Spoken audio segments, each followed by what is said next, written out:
প্রিয় শিক্ষার্থী বন্ধুরা, আজকে আমরা আলোচনা করব ফোর্স অ্যান্ড মোশন, বল ও গতি, অর্থাৎ চ্যাপ্টার 2।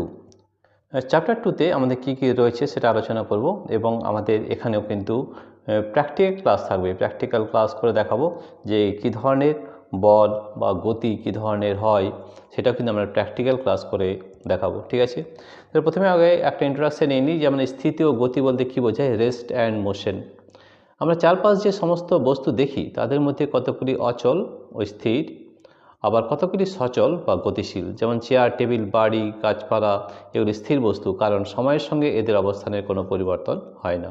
কিন্তু চলন্ত রেল, গাড়ি, সাইকেল বা প্লেন এগুলি সচল বা গতিশীল বস্তু, কারণ সময়ের সঙ্গে এদের অবস্থার পরিবর্তন হয়।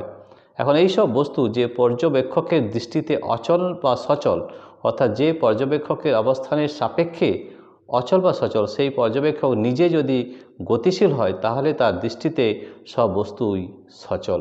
অর্থাৎ স্থির বা গতিশীল বস্তুর স্থিতিশীলতা বা গতিশীলতা আমরা কোনো কিছুর অবস্থানের পর্যবেক্ষক বা কোনো বস্তুর সাপেক্ষে নির্ণয় করে থাকি। বোঝা গেছে? এর মানে হচ্ছে যে দেখছে তার উপর নির্ভর করছে যে একটা বস্তু গতিশীল হবে না স্থিতিশীল হবে। ঠিক আছে, বা পর্যবেক্ষকের উপর কিন্তু নির্ভর করছে। পর্যবেক্ষক নিজে কি একই জায়গায় আছে না গতিশীল আছে, তার উপরেও কিন্তু নির্ভর করছে স্থিতি বা গতি। স্থিতি আমাদের যে সংজ্ঞা দেওয়া রয়েছে সেই সংজ্ঞাটা আমাদের একবার পড়ে নিই। সময়ের সঙ্গে পারিপার্শ্বিকের তুলনায় যে সমস্ত বস্তুর অবস্থানের কোনো পরিবর্তন হয় না সেই বস্তুকে স্থির বা অচল বস্তু বলে। বস্তুর এই ধর্মকে স্থিতিশীলতা বা স্থিতি বলে। যেমন চেয়ার, টেবিল, ঘরবাড়ি, পাহাড় প্রভৃতি স্থির বস্তু এবং এদের অবস্থা হলো স্থিতি। ঠিক আছে, গতির যে আমাদের সংজ্ঞা রয়েছে সে গতির সমস্যা দেখে সংজ্ঞা কী রয়েছে। সময়ের সঙ্গে পারিপার্শ্বিকের তুলনায় যে সমস্ত বস্তুর অবস্থানের পরিবর্তন হয় সেই সমস্ত বস্তুকে গতিশীল বা সচল বস্তু বলে। বস্তুর এই ধর্মকে গতিশীলতা বা গতি বলে।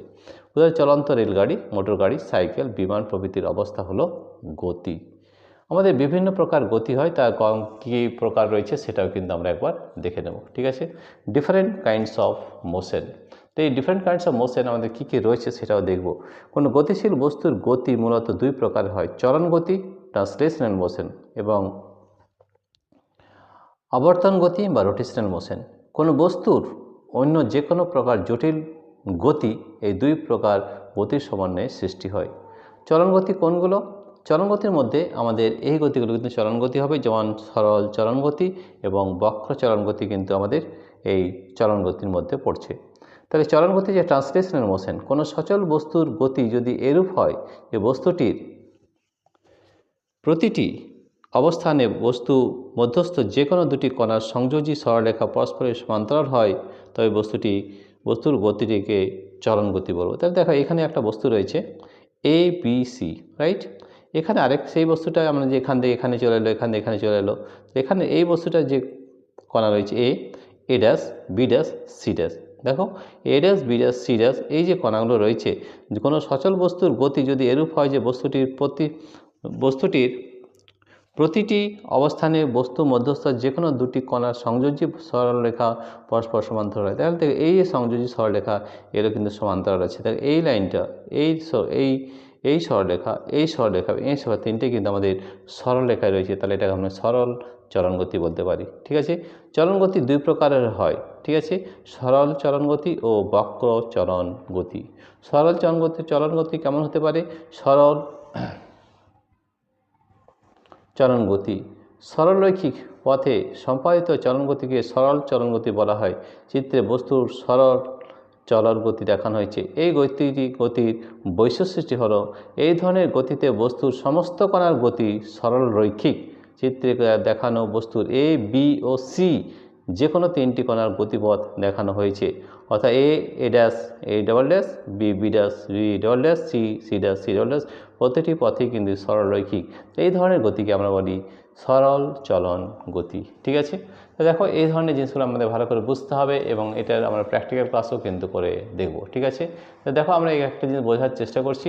এরপরে 2 নম্বর, এই ধরনের গতিতে বস্তুর প্রতিটি কণা একই সময়ে একই দূরত্ব অতিক্রম করে। চিত্রে দেখানো এ, বি, সি প্রত্যেকটি কণার অতিক্রান্ত দূরত্ব সমান। অর্থাৎ A dash, A double dash B B dash B double dash C C dash C double dash বস্তুর সকল অবস্থানে বস্তু মধ্যস্থ যে কোনো দুটি কণার সংযোজক সরলরেখা পরস্পরের কিন্তু সমান্তরাল হয়। ঠিক আছে, যেমন এটার উদাহরণ যে অবাধে পতনশীল বস্তুর গতি, লিফটের গতি, এগুলো কিন্তু আমাদের হয়। ঠিক আছে, তাহলে এই ধরনের উদাহরণগুলো মনে রাখতে হবে। তাহলে সরল চলন গতি আমাদের দুটো উদাহরণ নিয়ে দেখানো হয়েছে। ঠিক আছে, অবাধে পতনশীল বস্তুর গতি বা লিফটের গতি, এগুলো কিন্তু আমাদের সরল চলন গতি হয়। ঠিক আছে, আরেকটা হয় বক্র চলন গতি। বক্র চলন গতি কেমন হয় সেটা একটু জেনে নিই। বক্র চলন গতি কার্ভিলিনিয়ার, এটাকে আমরা ইংরেজিতে কার্ভিলিনিয়ার মোশন বলি। বক্রপথে সম্পাদিত চলন গতিকে বক্র চলন গতি বলা হয়। চিত্রে একটি বস্তুর বক্র চলন গতি দেখানো হয়েছে। এই গতির বৈশিষ্ট্যগুলো হলো, এই বৈশিষ্ট্যগুলো কিন্তু মনে রাখতে হবে। প্রথমে কি বলেছে, এই গতিতে বস্তুর সমস্ত কণা বক্ররেখা বরাবর গতিশীল। দেখো এখানে কিন্তু স্ট্রেট লাইন নয়, বক্ররেখা সম বরাবর গতিশীল। ঠিক আছে, এই আর কি বলেছে, এই গতিতে বস্তুর সমস্ত কণা বক্ররেখা বরাবর গতিশীল 2.1b এইটা। ঠিক আছে, চিত্রে দেখানো এ বি সি প্রতিটি কণার অনুসৃত পথ যথা A dash A double dash B B dash B double dash C C dash C double dash হলো বক্ররৈখিক। এটা কিন্তু সরলরেখা নয়, বক্ররেখা কিন্তু। ঠিক আছে, এই ধরনের গতিতে বস্তুর প্রতিটি কণা একই সময় একই দূরত্ব অতিক্রম করে। এই ধরনের গতিতে বস্তুর প্রতিটি কণা একই সময় একই দূরত্ব অতিক্রম করে। চিত্রে দেখানো এবিসি প্রত্যেকটি কণার অতিক্রান্ত দূরত্ব সমান, অর্থাৎ A dash A double dash B B dash B double dash C C dash C double dash. এই ধরনের গতিতে গতিশীল বস্তুর সকল অবস্থানের বস্তু মধ্যস্থ যে কোনো দুটি কণার সংযোগ রেখা পরস্পরের সমান্তরাল হয়। ঠিক আছে, এটা পরস্পরের সমান্তরাল হয়। উদাহরণ, গতিশীল সাইকেলের চাকার রিমের উপর অবস্থিত কণাগুলির গতি, ঘূর্ণায়মান নাগরদোলার চেয়ারের গতি, এগুলো কিন্তু আমাদের বক্র চলন গতি হয়। ঠিক আছে, তো এগুলো কিন্তু উদাহরণের সাহায্যে মনে রাখতে হবে। তাহলে কি দেখলাম যে চলন গতি আমাদের দুই ধরনের, সরল চলন গতি এবং বক্র চলন গতি। ঠিক আছে, এবং তার বৈশিষ্ট্য আগে আমরা আলোচনা করলাম। ঠিক আছে, এছাড়াও আমাদের রয়েছে আবর্তন গতি। ঠিক আছে, আবর্তন গতি বিভিন্ন ধরনের হয়, রোটেশনাল মোশন। তো এই আবর্তন গতি আমরা কী কী ধরনের হয় সেটা একটু আলোচনা করব। আবর্তন গতি কোনগুলো, যখন কোনো বস্তু নির্দিষ্ট বিন্দু বা অক্ষের চারিদিকে ঘূর্ণায়মান হয় তখন ওই বস্তুর গতিকে বলা হয় আবর্তন গতি। এই ধরনের গতির ক্ষেত্রে যে বিন্দু বা অক্ষের চারিদিকে বস্তুটির ঘূর্ণন হয়, সেই বিন্দু বা অক্ষ বস্তুর মধ্যে অথবা বস্তুর বাইরে থাকতে পারে। আবর্তন গতিকে খুব সূক্ষ্মভাবে বিশ্লেষণ করলে একে দুভাগে ভাগ করা যায়, বৃত্তীয় গতি ও ঘূর্ণন গতি। বৃত্তীয় গতি কোনটা, সার্কুলার মোশন, আর ঘূর্ণন গতি হচ্ছে স্পিন মোশন। বৃত্তীয় গতি হচ্ছে সার্কুলার মোশন, যখন কোনো বস্তুকণা কোনো বৃত্তাকার পথ বরাবর গতি সম্পন্ন করে তখন বস্তুকণাটির গতিকে বলা হয় বৃত্তীয় গতি। উদাহরণস্বরূপ বলা যায় যে সূর্যের চারদিকে পৃথিবীর গতি অর্থাৎ পৃথিবীর বার্ষিক গতি হলো বৃত্তীয় গতি। এক্ষেত্রে পৃথিবী একটি বস্তু বিন্দু হিসেবে বিবেচিত হয়।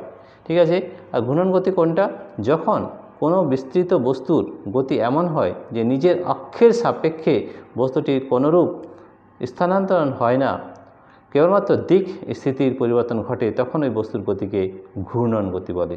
তো ঘূর্ণায়মান পাখার গতি, পৃথিবী নিজ অক্ষের সাপেক্ষে আহ্নিক গতি, এগুলো কিন্তু ঘূর্ণন গতি। ঠিক আছে, ঘূর্ণন ও বৃত্ত গতির আরও কয়েকটি পরিচিত উদাহরণ চিত্রসহ এই অনুচ্ছেদে দেখানো হলো। দেখো এবার ঘূর্ণন গতির কয়েকটি উদাহরণ দেওয়া রয়েছে, সেগুলো কিন্তু ভালো করে বুঝতে হবে। যেমন ধরো 2.2a চিত্রে লাট্টুর ঘূর্ণন গতি দেখানো হয়েছে। দেখো এটি লাট্টুর ঘূর্ণন গতি দেখানো হয়েছে। এতে লাট্টুর অক্ষটি হলো ঘূর্ণাক্ষ, ঠিক আছে, অক্ষটি হলো ঘূর্ণাক্ষ এবং এটি বস্তুর মধ্যেই অবস্থিত। ঠিক আছে, আবার সুতোয় বাঁধা পাথরের অনুভূমিক কক্ষপথে বৃত্তীয় গতি। এই যে এটা এখানে দেখানো হয়েছে যে সুতোয় বাঁধা পাথরের অনুভূমিক কক্ষপথে কিন্তু বৃত্তীয় গতি হয়। চিত্রে 2.2b অর্থাৎ এইটা একটি সুতোয় বাঁধা পাথরখণ্ডের অনুভূমিক বৃত্তাকার পথে বৃত্তীয় গতি দেখানো হয়েছে। ঠিক আছে, এটা হচ্ছে বৃত্তীয় গতি। ঠিক আছে, আর কি রয়েছে, এক্ষেত্রে ঘূর্ণাক্ষ বস্তুটির বাইরে অবস্থিত। আমাদের ঘূর্ণাক্ষ যে বস্তুটির বাইরে কিন্তু অবস্থিত রয়েছে। গতিপালকের ফ্লাইহুইলের গতি চিত্রে 2.2c অর্থাৎ এটা কিন্তু আমাদের গতিপালকের গতি বা ফ্লাইহুইলতে একটি গতিপালক চক্রের ঘূর্ণন গতি দেখানো হয়েছে। এক্ষেত্রে ঘূর্ণাক্ষ বস্তুর ভিতরে অবস্থিত, ঘূর্ণাক্ষ কিন্তু বস্তুর ভিতরে কিন্তু অবস্থিত রয়েছে। ঠিক আছে, তো এই জিনিসগুলো আমাদের খুব ভালো করে বুঝতে হবে। তো দেখো আমাদের আবর্তন গতি দুই ধরনের, সার্কুলার মোশন বা স্পিন মোশন। ঠিক আছে, সার্কুলার মোশন কোনগুলো, যেমন আমাদের সার্কুলার মোশন কেমন হয়, হয়ে গেছে। তাহলে বৃত্তীয় গতি আমাদের এই যে যদি আমাদের সূর্য মাঝে থাকে এবং পৃথিবী এভাবে ঘুরে থাকে তাহলে কিন্তু সেটা আমাদের বৃত্তীয় গতি হবে। স্পিন মোশন কোনগুলো? ঘূর্ণন গতি, এই যে লাট্টুর ঘূর্ণন গতি আমাদের দেখাতে পারি, ঠিক আছে। কিংবা গতিপালকের ঘূর্ণন গতি, গতিপালক মানে যে ফ্লাই হুইল, তাহলে এই ফ্লাই হুইলের যে চিত্র সেটা যদি আমাদের হয় তো সেটা কিন্তু ঘূর্ণন গতি হবে, ঠিক আছে। আমাদের এই ঘূর্ণাক্ষ বা অ্যাক্সিস যেটা বলে হয়, ঘূর্ণাক্ষ অর্থাৎ অ্যাক্সিস বস্তুটির ভিতরেও হতে পারে এবং বস্তুটির বাইরেও কিন্তু ঘূর্ণাক্ষ হতে পারে, অ্যাক্সিস হতে পারে, ঠিক আছে। এক্ষেত্রে ঘূর্ণাক্ষ বস্তুর বাইরে কিন্তু ভিতরে অবস্থিত, এখানে ভিতরে অবস্থিত, এখানে কিন্তু ঘূর্ণাক্ষটা রয়েছে আমাদের বস্তুর বাইরে অবস্থিত রয়েছে, সুতোয় বাঁধা পাথরের বৃত্তীয় গতি, ঠিক আছে। এরপরে রয়েছে মিশ্র গতি। মিশ্র গতি কোনটা একটু দেখে নিই। মিশ্র গতি কোনগুলো সেটাও কিন্তু আমাদের ভালো করে বুঝতে হবে। তাহলে মিশ্র গতি যে চলন ও ঘূর্ণনের সমন্বয়ে, এখানে দেখে নাও চলন, একটু ভালো করে এটা দেখে নাও কি মিশ্র গতি, মিক্সড মোশন। চলন ও ঘূর্ণনের সমন্বয়ে কোনো বস্তুতে যে গতির সৃষ্টি হয় তাহাই মিশ্র গতি। উদাহরণ সূর্যের চারিদিকে পৃথিবীর গতি, চলন্ত সাইকেল বা গাড়ির চাকার গতি, চলন্ত রোলারের গতি, এটা কিন্তু আমাদের মিশ্র গতি। অর্থাৎ দুটো গতি রয়েছে আমাদের, চলন এবং ঘূর্ণন, ঠিক আছে। চলনও থাকছে এবং ঘূর্ণনও কিন্তু আমাদের ওখানে থাকছে। সূর্যের চারিদিকে পৃথিবীর গতি, আমাদের সূর্যের চারিদিকে যেমন পৃথিবী ঘোরে, সে নিজের অক্ষেও ঘোরে এবং এইভাবে ঘোরে, তাহলে এখানে দুটো গতি আমাদের রয়েছে, মিশ্র গতি রয়েছে। একটা চলন্ত সাইকেল যেমন চাকাগুলো যেটা ঘুরছে সেটা কিন্তু স্পিন মোশন, আর একটা সাইকেল যেমন এগিয়ে যাচ্ছে সেটা কিন্তু সরল মোশন বা চলন হচ্ছে। তাহলে দুটোই কিন্তু আমাদের গতি রয়েছে, এটাকে বলা হয় মিশ্র গতি। এছাড়াও রয়েছে সবথেকে একটা ইম্পর্টেন্ট জিনিস রয়েছে, সেটা হচ্ছে সরল দোলগতি, যেটাকে আমরা সিম্পল হারমোনিক মোশন বলি। পর্যাবৃত্ত গতিসম্পন্ন কোনো কণা যদি একটি নির্দিষ্ট বিন্দুর দুপাশে সরল রেখা বরাবর এদিক ওদিক টু অ্যান্ড ফ্রো গতিশীল হয় তবে তার গতিকে সরল দোলগতি বলে। এই যে আমাদের সিম্পল পেন্ডুলাম যেটা, এটাকে সরল দোলগতি বলা হয়। তাহলে সিম্পল হারমোনিক মোশন, কারণ ঘড়ির দেওয়াল পেন্ডুলামের গতি কিন্তু আমাদের সরল দোলগতি। তাহলে দেখো এই জিনিসগুলো কিন্তু আমাদের খুব ভালো করে বুঝতে হবে, ঠিক আছে। তাহলে আমরা কী পেলাম, যে আবর্তন গতিতে আমাদের দুটো রয়েছে, বৃত্তীয় গতি এবং ঘূর্ণন গতি। ঘূর্ণন গতিতে আমাদের ঘূর্ণাক্ষ যেটা সেটা আমাদের বস্তুর ভিতরেও থাকতে পারে বা বস্তুর বাইরেও কিন্তু আমাদের থাকবে। এটা কিন্তু দেখো এখানে দেখছি বস্তুর ভিতরে রয়েছে, এখানে বস্তুর ভিতরে রয়েছে, এখানে বস্তুর বাইরে রয়েছে, ঠিক আছে। এই ধরনের ব্যাপারগুলো কিন্তু আমাদের খুব ভালো করে মনে রাখতে হবে, ঠিক আছে। এছাড়া আমাদের সিম্পল সরল দোলগতি, আমি আগে বলেছি সরল দোলগতি বা সিম্পল হারমোনিক মোশন, তাহলে আমাদের যে দোলগতি এটা হচ্ছে পেন্ডুলামের ক্ষেত্রে কিন্তু আমরা সরল দোলগতি পেয়ে থাকি, ঠিক আছে। দেওয়াল ঘড়ির পেন্ডুলামের গতি এটা সরল দোলগতি। চলন ও আবর্ত গতির তুলনা, আমরা চলন গতি আবর্ত গতির মধ্যে কি পার্থক্য রয়েছে বা কি কম রয়েছে সেটা একটু আলোচনা করব, যেটা কি পার্থক্য রয়েছে সেটা একটু জানবো। যেমন ধরো এই যে চলন ও আবর্ত গতির তুলনা, সরল চলন গতি সরলরৈখিক, বক্র চলন গতি বক্ররৈখিক, আবর্ত গতি সবসময় বক্ররৈখিক হয়। সরল চলনের ক্ষেত্রে গতির অভিমুখ অপরিবর্তিত থাকে, অন্যরূপে আবর্ত গতিতে ঘূর্ণন অক্ষ অপরিবর্তিত থাকে। চলন গতিতে বস্তু মধ্যস্থ সকল কণার গতিবেগ সমান, কিন্তু আবর্ত গতিতে ঘূর্ণায়মান বস্তুর সকল কণার গতিবেগ সমান কিন্তু নয়। ঘূর্ণাক্ষ থেকে সমদূরবর্তী সকল কণার রৈখিক গতিবেগ সমান, কিন্তু ঘূর্ণাক্ষ থেকে বিভিন্ন দূরত্বে অবস্থিত কণার গতিবেগ কিন্তু বিভিন্ন। ঘূর্ণাক্ষ থেকে দূরত্বের সঙ্গে কণার গতিবেগ বৃদ্ধি পায়, তবে সকল কণার কণিক গতিবেগও সমান, ঠিক আছে। ঘূর্ণন ও বৃত্তীয় গতির মধ্যে পার্থক্য, difference between circular motion and spin motion. ঘূর্ণন গতিতে বস্তু নিজে অক্ষের সাপেক্ষে আবর্তিত হয়, কিন্তু বৃত্তীয় গতিতে বস্তুটি বাইরে অবস্থিত অক্ষের সাপেক্ষে বৃত্তাকার পথে আবর্তিত হয়। তো এই দুটোর মধ্যে আমাদের পার্থক্য রয়েছে। আমাদের আরেকটা ব্যাপার খুব ভালো করে বুঝতে হবে, যেটা যে বস্তুর স্থিতি বা গতি কিন্তু আপেক্ষিক মাত্র। আপেক্ষিক কথাটার অর্থ হচ্ছে রিলেটিভ, রেস্ট আর motion of object is relative. এর মানে কি খুব ভালো করে বুঝতে হবে, যে আমাদের রেস্ট বা মোশন অফ অবজেক্টস কিন্তু আমাদের রিলেটিভ বা আপেক্ষিক হয়। এটার ব্যাপারটা কি, কোনো বস্তুর স্থিতি বা গতি সর্বদাই আপেক্ষিক, অর্থাৎ স্থির বস্তুর গতিশীল বলতে বোঝায় বস্তুটি অন্য কোনো বস্তুর সাপেক্ষে স্থির অবস্থায় রয়েছে। এই মহাবিশ্বে পরম স্থিতি বা পরম গতি বলে কিছু নেই। পৃথিবী এবং পৃথিবীর উপরে সব বস্তু নির্দিষ্ট বেগে সূর্যের চারিদিকে ঘুরছে। পৃথিবীর বাইরের কোনো স্থির অবস্থান থেকে দেখা সম্ভব হলে দেখা যাবে যে পৃথিবীর সঙ্গে ওর উপরে থাকা সব বস্তুই কিন্তু গতিশীল। যেমন চাঁদ থেকে পৃথিবীকে নিরীক্ষণ করলে চাঁদকে স্থির আর পৃথিবীকে গতিশীল দেখা যায়। আসলে মহাবিশ্বের সব বস্তুই গতিশীল। মহাবিশ্বে পরম স্থির বস্তু নেই, অর্থাৎ এই মহাবিশ্বে পরম স্থির অ্যাবসলিউট রেস্ট এবং পরম গতি অ্যাবসলিউট মোশন বলে কিছু নেই। সুতরাং বলা যায় সব বস্তুর স্থিতি বা গতি সবসময় কিন্তু আপেক্ষিক। আপেক্ষিক আমাদের অন্য কারোর সঙ্গে কিন্তু আমাদের কী করছে যে অন্য একটা বস্তু যে কোনো বস্তুর স্থিতি বা গতি সবসময় কিন্তু আপেক্ষিক হয়। সুতরাং পারিপার্শ্বিক বস্তুর সাপেক্ষে যে বস্তু সময়ের সঙ্গে স্থান পরিবর্তন করে তাকে স্থির বস্তু বলে, স্থির করে না তাকে স্থির বস্তু বলে। আর পারিপার্শ্বিক বস্তুর সাপেক্ষে যে বস্তু সময়ের সঙ্গে স্থান পরিবর্তন করে তাকে গতিশীল বস্তু বলে। তাহলে দেখো স্থির বস্তু বা গতি আমাদের আপেক্ষিক মাত্র, অর্থাৎ সবসময় কিন্তু এটা rest and motion of object is relative in nature. ঠিক আছে, এই জিনিসগুলো আমাদের খুব ভালো করে কিন্তু বুঝতে হবে। ঠিক আছে, এরপরে আমরা আরও দু একটা জিনিস জানবো, সেটা হচ্ছে আমাদের নির্দেশ বস্তু বা নির্দেশতন্ত্র, রেফারেন্স বডি আর রেফারেন্স ফ্রেম। এটা একটু জানতে হবে। এই জিনিসগুলো কিন্তু আমাদের জানার কিন্তু প্রয়োজন আছে। এটা আমরা খাতা কলমে করে দেখাবো যে এটা কী ধরনের জিনিস সেটা একটু জানবো। ঠিক আছে, নির্দেশ বস্তু বা নির্দেশতন্ত্র, রেফারেন্স বডি বা রেফারেন্স ফ্রেম, কোনো বস্তুর অবস্থান জানতে হলে আরেকটি বস্তুর প্রয়োজন হয়। এই দ্বিতীয় বস্তুর সাপেক্ষে প্রথম বস্তুর অবস্থান নির্দিষ্ট করা হয়, তা না হলে বস্তুর অবস্থান বলার কোনো অর্থ থাকে না।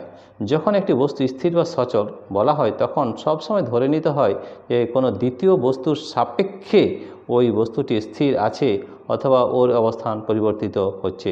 এই দ্বিতীয় বস্তুকেই নির্দেশ বস্তু বলে। তো নির্দেশ বস্তু হচ্ছে রেফারেন্স বডি। দ্বিতীয় কোনো বস্তু উল্লেখ না করে যদি বলা হয় পাখিটি উড়ে গেল, এভাবে বললেও কোনো ভুল বলা হয় না, কারণ এখানে পৃথিবীকে দ্বিতীয় বস্তু ধরে নেওয়া হয়, অর্থাৎ পৃথিবী হলো নির্দেশ বস্তু। একটি বস্তুর অবস্থান কোনো নির্দেশ বস্তু সাপেক্ষে জানতে হলে ওই নির্দেশ বস্তুর সঙ্গে একটি স্থানাঙ্ক ব্যবস্থা, সিস্টেম অফ কোঅর্ডিনেটস যুক্ত আছে বলে কল্পনা করা হয়। একে নির্দেশতন্ত্র বা রেফারেন্স ফ্রেম বলে। নির্দেশতন্ত্র বিভিন্ন ধরনের হয়: কার্টেজীয় নির্দেশতন্ত্র, গোলীয় নির্দেশতন্ত্র এবং চোঙীয় নির্দেশতন্ত্র। এই ধরনের আমাদের নির্দেশতন্ত্র কিন্তু আমাদের রয়েছে। তাহলে এগুলো খুব ভালো করে জানতে হবে যে নির্দেশ বস্তু কোনগুলো, নির্দেশতন্ত্র কী, এবং স্থানাঙ্ক বা সিস্টেম অফ কোঅর্ডিনেটস একে নির্দেশতন্ত্র বা রেফারেন্স ফ্রেম বলে। নির্দেশতন্ত্র বিভিন্ন ধরনের হয়: কার্টেজীয় নির্দেশতন্ত্র, গোলীয় নির্দেশতন্ত্র ও চোঙীয় নির্দেশতন্ত্র। ঠিক আছে, আজকে এই পর্যন্ত থাকবে। এরপরের ভিডিওতে আমরা আলোচনা করব আরও সেকেন্ড চ্যাপ্টার নিয়ে, আরও বেশি ভালো করে এটা জানবো। প্রিয় শিক্ষার্থী বন্ধুরা, তোমাদের যদি এই ভিডিওটা আজকে ভালো লেগে থাকে তাহলে প্লিজ সাবস্ক্রাইব, লাইক ও শেয়ার করবে। Thank you everybody for watching this video. এই ধরনের ভিডিও পেতে আমাদের যে অ্যাপ রয়েছে পাই এডুকেশন, সেটি যদি ডাউনলোড করতে চাও তাহলে এই ভিডিও ডেসক্রিপশনে আমাদের অ্যাপ লিঙ্ক দেওয়া রয়েছে, সেটা ট্যাপ করে আমাদের অ্যাপটি ডাউনলোড হয়ে যাবে। এছাড়াও তোমরা প্লে স্টোরে পাই এডুকেশন লিখবে, সেখান থেকেও আমাদের এই অ্যাপ ডাউনলোড করতে পারবে। এই অ্যাপের মধ্যে আমাদের প্রচুর সব ধরনের ভিডিও রয়েছে, প্র্যাকটিক্যাল উইথ থিওরি, প্রশ্ন উত্তর রয়েছে এবং ম্যাচিং রয়েছে, সব ধরনের প্রশ্ন কিন্তু রয়েছে। প্রিয় শিক্ষার্থী বন্ধুরা, তোমাদের যদি এই ভিডিওটি ভালো লেগে থাকে তাহলে প্লিজ সাবস্ক্রাইব, লাইক ও শেয়ার করবে। Thank you everybody for watching this video.